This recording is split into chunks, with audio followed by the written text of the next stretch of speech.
வணக்கம் ஆபிரகாம். காரைக்குடி மேயராக திமுகவைச் சேர்ந்த முத்துத்துரை என்பவர் இருந்து வருகிறார். இவர் மீது துணை மேயர் குணசேகரன் நம்பிக்கையில்லா தீர்மானம் கொண்டு வர கோரினார்.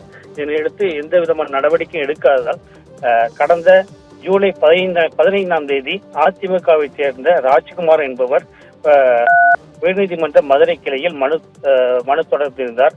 இதனைத் தொடர்ந்து உயர்நீதிமன்ற மதுரை கிளை சிறப்பு கூட்டம் கூட்டி நடவடிக்கை எடுக்குமாறு மாநகராட்சி ஆணையருக்கு உத்தரவிட்டார். இதனையடுத்து இன்று சிவகங்கை காரைக்குடி மாநகராட்சியில் ஆணையர் சங்கரன் சிறப்பு கூட்டம் நடத்துவதற்கு ஏற்பாடுகள் செய்திருந்தார்.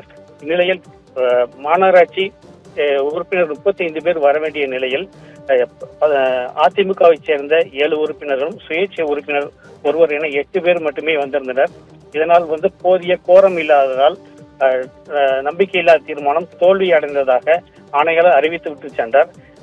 இதற்கு எதிர்ப்பு தெரிவித்து அதிமுக சேர்ந்த உறுப்பினர்களும் சுயேட்சை உறுப்பினர்களும் ஆணையாளருக்கு எதிராக கோஷமிட்டனர்.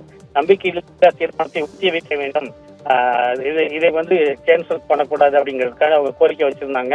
இதனையடுத்து ஏராளமான போலீசார் குவிக்கப்பட்டுள்ளனர்.